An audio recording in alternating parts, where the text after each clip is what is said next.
Hey everybody, how are you? Thanks so much for clicking on the video. And we are actually going to talk about season 3, episode 4 of Love and Hip Hop Atlanta. Let's just go ahead and get right into it. No need to act real crazy because this is definitely not a reality show that we're watching. There's nothing real about it. This is a melodrama that we are partaking in every week. So, with that being said, let's move on to the very first thing that we ran into, which was Stevie and Joseline and their foolishness. I sat and I watched as Stevie talked to dumbass Joseline, honey. Now, I don't know if she didn't catch it, but I caught it. And let's see if you guys caught it. Did you catch the fact that he was giving her very much of, you need to come on out and you need to put some work in, and he's ready to put her back out, have her do some club dates and all of that business, basically, so she could pay for her own wedding. And I'm sitting here saying, now, I didn't miss that. That didn't go over my head. That was just straight up front.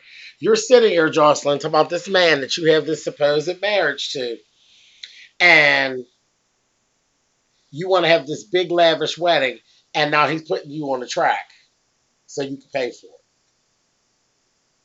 So, do I really need to ask the question, are you the dumbest bitch in town? I don't really need to ask the question. Yes, Joseline, you are the dumbest bitch in town that you have to go work to give yourself this wedding, which that's nothing but part of the script. But just the fact that you would even have him speak to you on a level of such stupidity is just ridiculous. But anyway, her business, you know, she was a hoe, and all hoes ain't smart. A lot of hoes are smart, because they're basically entrepreneurs. I don't know what her issue is. She's a goddamn ridiculous fool. But anyway, next we see uh, Rasheeda was actually hanging out with what is the child's name? Kalia. I think it's Kalia. She was from Diddy Dirty Money. It was her and Dawn and uh, Dawn from Danny Kane and Diddy. They had a couple little hits, but Kalia, I think is what her name is, guys. But they went to a mall, um, and this is the key. They went to the mall, and there was a kiosk, and Karlie Redd's old crypt keeper ass was down there talking about she's launching a cosmetic line. When in the fuck have you ever seen Karlie and her face was beat back to the point where you would want to use what it is that she uses? I wouldn't bit more put a piece of makeup on my face that Karlie Redd has her name behind than the man on the moon. But whatever. And who launches a cosmetic line at a kiosk in the middle of a mall? I'll tell you who. Some old unimportant, unworthy, unemployed jackass like Karlie Redd. Ridiculous. We don't even need to go any further into that. Ridiculous. She's ridiculous. Anyway, moving on. Next we see Kirk actually had went. Kirk, Stevie, and No Neck, goddamn Benzino, had went out. And then we were seeing that it was being, they were bringing Stevie up to date about the Dana. What did they call it? Dana is what Tyler Perry calls it. They called it, I can't even think of what they called it, but it was something stupid like that too. It was funny. But the DNA test that proved that Kirk is not the baby's godfather, that Kirk is actually the baby's father. Kirk, you are the father, but still, you act like a godfather. You're a fucking idiot. But anyway, so he's down there, and then he's flirting with this girl named Jasmine, who was a waitress. Nappy head bitch. Her hair was just, I don't know. Somebody didn't tell her, girl, you're filming today, honey, because she didn't flat iron, baby, and her hair was just as tight. Just a mess. It was a mess. Anyway, her hair was dry, and she really needed a stylist. You're going to be on TV, honey. Your hair's not supposed to be like that, all fuzzy as shit. But anyway, um, he's talking to her and all this kind of carrying on. And then he said, "Oh yeah, because we need a nanny." Blah blah blah blah blah. Now I didn't think that much of it. I'm like, whatever. He's just trying to talk about anybody about anything. So he's a jackass. So we moved on. Well, a little later on, you see this damn Jasmine broad ends up at the house playing with the baby, and Kirk's there, and Rasheeda ends up coming in, and the girl was literally there and announced he didn't hire her as a nanny. I said, this motherfucker must want to pack. I mean, because you're like pushing and pushing and pushing. So you're basically ready to pack your shit and move on because that's ridiculous. Now, Rasheeda, I think she's a little stupid. The little shit that she's been letting go with Kirk is a little ridiculous. But Rasheeda, it's undeniable. She's a pretty woman, you know, and she's about her business and she's about trying to take care of herself and things. So there's nothing slow or really, about her where you just could just do her like that. So that was really over the top. I said, now this is really too much. Now you got this hoe up in here. And she came in, she was acting, kind of trying to act nice. She did call the bitch a random chick and a couple little other little slurs she threw at her. But the girl, the bitch ain't had no business there. So basically, how I feel about it, bitch, you were there for the wrong reasons. And it wasn't all about the baby, and it wasn't about no motherfucking nanny. And you was there to get up on top of Kirk, or him get up on top of you, or both, whatever. It was going to be some slow music playing out here. This is the setup for the get up. But so you should have got smacked with a bat, is what you really should have got. But they went on and they're just talking, making small talk, and she was saying, we should be making these decisions together, this, that, thing, and the other. And the girl was like, oh, well, I was under the impression that you two were co-parenting and y'all were separated. Y'all just lived together. Baby, Miss Rasheeda Turner, she said, well, what you need to do right now, baby, is you need to be handing me my child and you need to be getting on out of here, Annie. So I was like, okay, here comes the bad Annie. So she ended up leaving. She told Kirk, I really should smack the fuck out of you and her. And I was like, I'm a fan. Get swinging. But that was that. I'm like, their home life is ridiculous. Kirk needs to go. She needs to throw that motherfucker up out of there so he can get on. He's a disrespectful old black bastard. But anyway, we move on. Now we got Deb, Walker, and that goddamn Tammy. Deb's going on. She had them come over. She cooked for them and all that.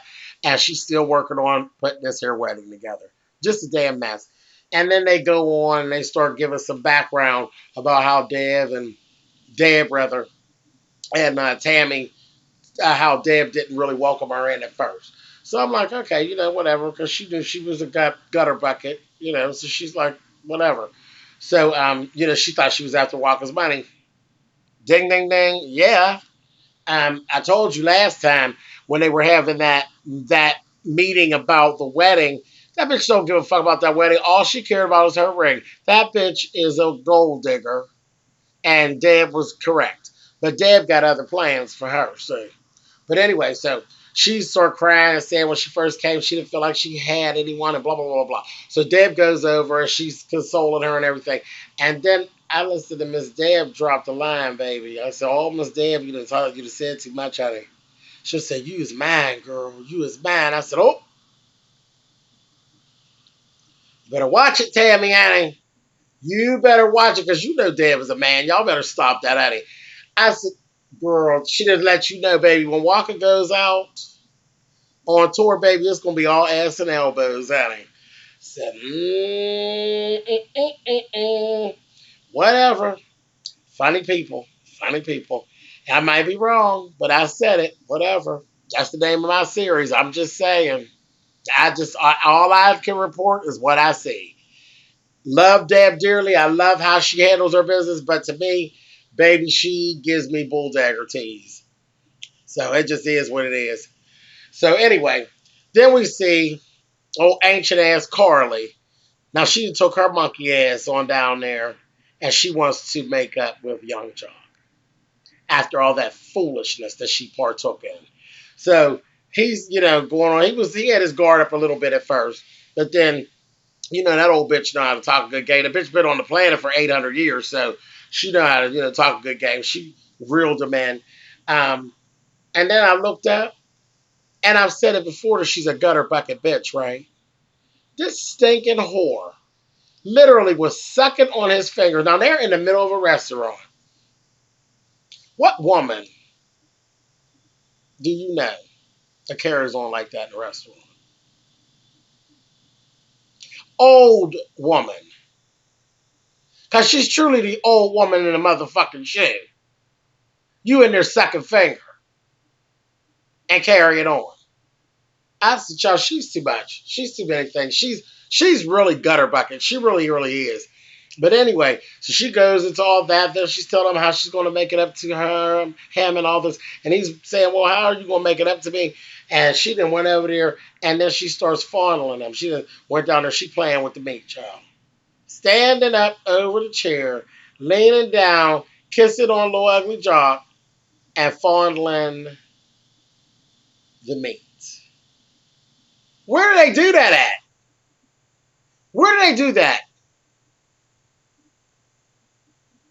I've never seen such. Stand in the middle of a restaurant and fiddle his gippers. What kind of mess is that? She's trifling. And he's trifling. Don't nothing take not just her by herself. Because Young Joc, you know better than that.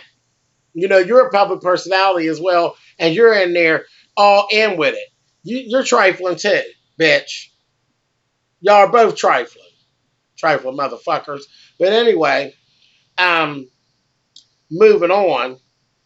Mimi got a visit from a chick named Dawn earlier in the program who has all the dirt on Joseline and Stevie about the fake marriage, about the fact that her ring actually came from her ex. That's the ring that her ex had bought for her, Stevie the back. About the fact that the house don't belong to her. She ran it all. She used to be Joseline's, she was a booking agent. But it went deeper than that. She was friends. And she did a lot of other things for them that booking agents don't do. So she had the meeting with Mimi. She put Mimi down with everything. She heard in the streets that she was fired. Nobody ever told her she was fired. So in the interim, all that's going on. Stevie and them are talking about it. So Stevie decides he's going to go ahead and, finish the business up. And he's going to actually go ahead and meet with this girl, Dawn, and actually fire her. Well, baby, when I tell you, when Stevie ran up against Miss Dawn, it wasn't none of what Stevie wanted. You understand me? Dawn read the dog fuck out of Stevie J. Do you hear me? He come in there with that old sly, stepping, fetching, talking bullshit. And that bitch went to pulling out receipts and eviction notices and this, that, thing, and the other, baby, and laying it out, all the bullshit. And he had nothing to say. He's like, oh, I just don't have nothing to say. You didn't have nothing to say because she pulled your hoe card, huh? Everything is just null and void. All that bullshit that Stevie got going ain't nothing but some bullshit. And she read it. Read his ass real good and then threw the motherfucking receipts up in the air and then the bitch punched it on out the restaurant. I said, I think I like that motherfucking Dawn. She's all right with me. That bitch come. I love when there's video footage and when there's motherfucking receipts. I like that Dawn. I like how she does her thing. She left his ass in there looking just like he is. Simple as hell. So he went back and he was talking to Joseline, and Joseline didn't really want to hear the shit about Dawn because she know the shit ain't shit. But she had this wig on. I want to know whose fucking wig was that? It was a horrible wig. It just, I don't know. Just, she changes her look up and stuff. Sometimes Joseline, she hit a look on you sometimes. But I don't know what that fucking shit was going on. I don't know whose wig she borrowed, but she didn't give it the fuck back. It was just a mess.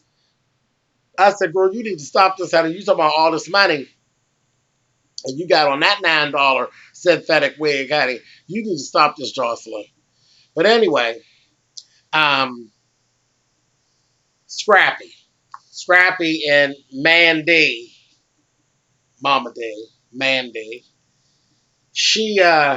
Bambi was pregnant for a week on the program. and the poor thing has had a miscarriage. So I didn't even want to get all into that. I'm like, and I didn't want to seem insensitive, but I really didn't give a shit. Um, but they came over. Mama D made her some soup. Ain't no motherfucking way I'd have ate no soup that Mama D brought, because I would have swore it was laced with arsenic, because that bitch is not right.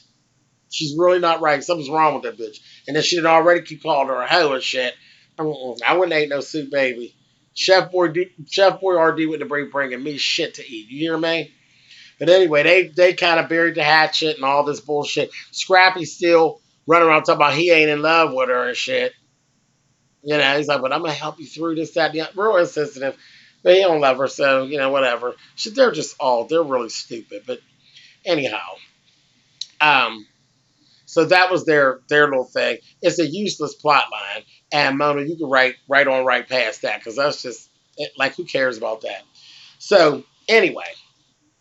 So, the big thing was the Young Joc and Karlie Redd were going out with this girl named Kadia.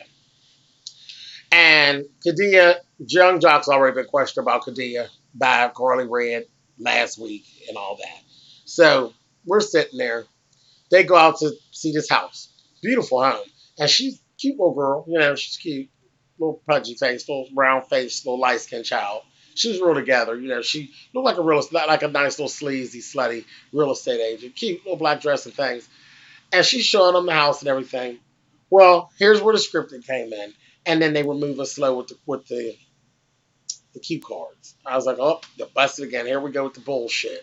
So, for whatever reason, they're showing the house, but they wrote it where Young Joc had to leave the room. Because what reason would he have to leave the room and leave her and Karlie in the room together? And she's showing them both the house. But whatever. You had to write that in so we can get to the drama. So, Mona led us down that road. So, here we go. Karlie asked the girl, she says, you know, are you fucking my man? And the girl looks at her, she says, well, wait a minute, honey. You know, she wants to stay professional. She says, are you asking me, or me and Joc having sexual relations? So I'm cracking up already at this point. And Karlie's like, no, listen here, Monica Lewinsky. I know that my man gets around, bitch, and I know that you get around too. And I want to know, are you fucking my man? Well, first of all, Karlie, bitch, don't ask nobody no question that you really don't want the real answer for. Because I don't think she was ready for the little child's answer. She said, well, actually, the only time that I get around, the only one that I get around with is your man, boo. So, Karlie was looking real ass dumb at this point. I said, now don't stand up here and look simple. You asked her the question, dummy bitch, and she gave you the answer. Now what? So, the little girl standing there looking like, okay, you know, she's waiting too. Now what? Bitch, I didn't answer the question. What's getting ready to go on? Because, you know, at this point, there's an ass whooping that is warranted. And if the bitch was talking to me, it would have been one that was being rendered. So, she standing there. So she said, well, let me go on and get to the shit here. And she told her, she says, yeah. Not only do I fuck your man, I fuck him every night. Baby, then Grandma Karlie made a mistake. For some reason, baby, it jumped up in Karlie's ass that she could do something with this young girl, honey. Miss Karlie done put down her goddamn cane, honey, and went trying to get with it with this little young girl. And that's where the program cut. You know how they like to cliffhanger us, honey. But that's where the program cut. From what I see, baby Miss Kadia is about to twirl the Kirk keeper, okay? That was a mistake. I don't know, Karlie. Girl, your free bus pass is not going to help you out of this one, honey. You better hope the producers and things move fast. Because that young girl looked like she was going to get Karlie Redd's old-time motherfucking crusty ass. So, but anyway, on that, let's wrap this. That's basically it. We'll see what's actually going on next week. But I don't think Joc is actually even denying that he's banging Kadia. Whatever. We'll see next week. So that's it on our little melodrama that we've been partaking in. Um, I love you guys for watching. Thank you for clicking the video. You can thumbs up me or you can thumbs down it. You all know how that works. Leave comments because I love to know what you guys think and see if there's something I missed. Let's have some conversation back and forth. Let's see what's going on, what you think about our drama that we've been taking part in these weeks. I love you guys. My name is James Caldwell. I'm speaking for SpillItBoy.com. You can follow me on Twitter at SpillItBoy. And I will see you guys next week. And take care of yourselves. See you later.